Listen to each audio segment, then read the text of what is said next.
یه سنگسر هیجان انگیز دارم که از جنوب برام فرستادن. میخوام با نمک بپزمش، نمک دریا، رزماری، جعفری، تخم مرغ، سیر و برشای لیمو. ماهی رو خیلی من چیزی بهش اضافه نمی کنم، فقط توی دلش مقداری نمک،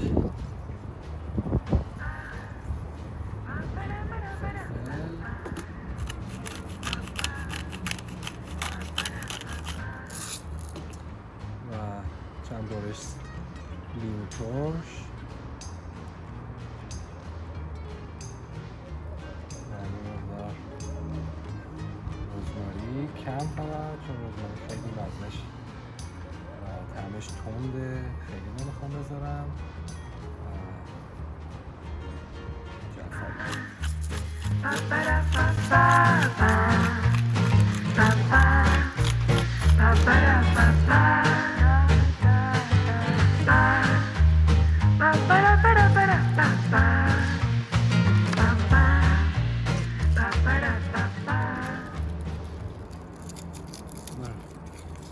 سیرم داخل شکر ماهی میذارم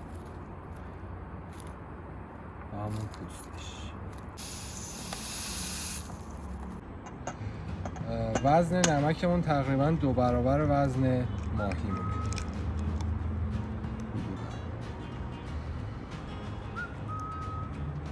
خیلی بستگی به حجم ماهی هم داره، چون کاملا باید سطحش رو بپوشونه.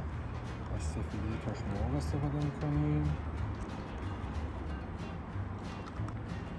برای این مقدار نمک که تقریبا نزدیک به 2 کیلوه، من 3 تا سفیده میزنم. یه مقداری آب،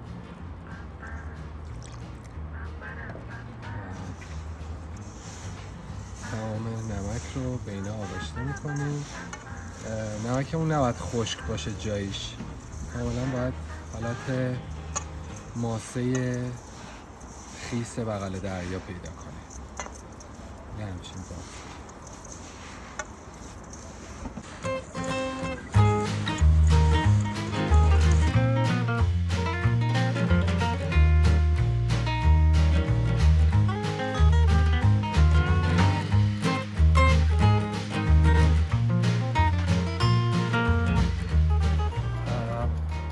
لازم نیست که کامل سطح سینیمون رو پر کنیم. همون جایی که قسمتی که ماهی رو قرار میدیم به ضخامت تقریبا 1 سانت نمکمون رو پهن میکنیم.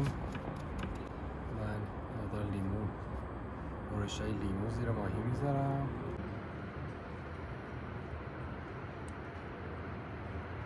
رزماری،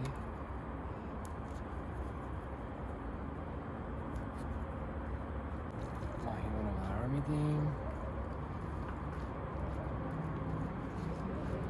روی سطح ماهی هم برشای لیمو میذارم که موقع پخت به طعمش کمک میکنه، و همچنین رزماری.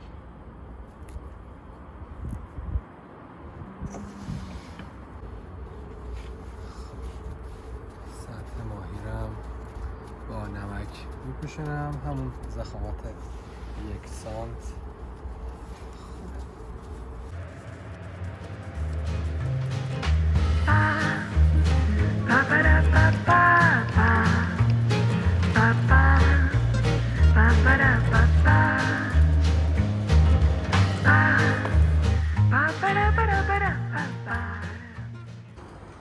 ماهیمون رو میذاریم تو فر به دمای حدوداً 200 درجه سانتیگراد.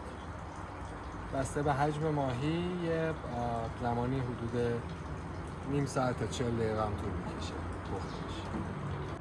جعفری خرد شده لازم داریم برای این سس. لیمو ترش میخوایم، آب لیمو ترش. روی تاوامون آب لیمو ترش بریزیم.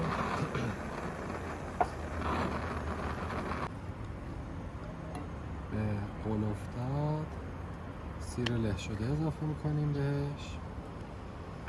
یک کمی خامه اضافه میکنیم در حد 1 قاشق غذاخوری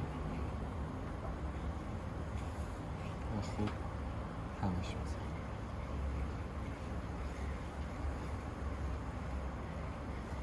حالا کره اضافه میکنیم، کره‌مون رو کم کم اضافه میکنیم.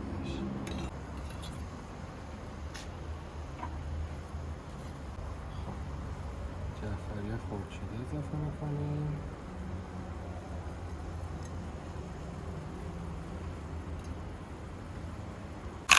فلفل سیاه.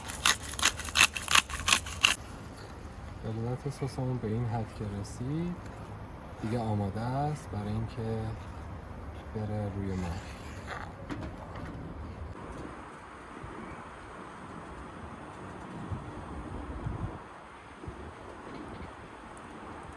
داغ نباید باشه، سردم نباید باشه، گرم فقط باید باشه. ماهیمون پخته.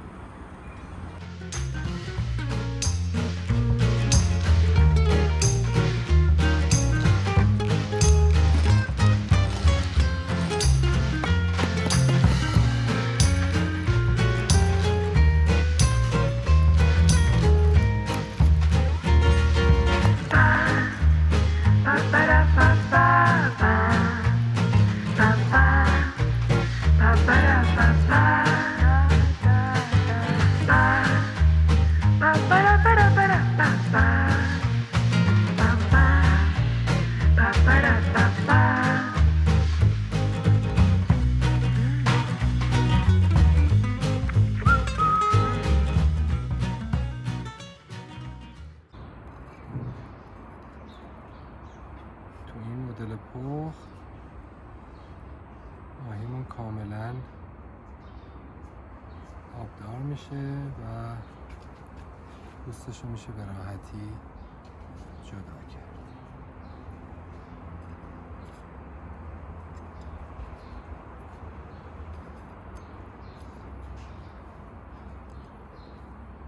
چه آبدار شده.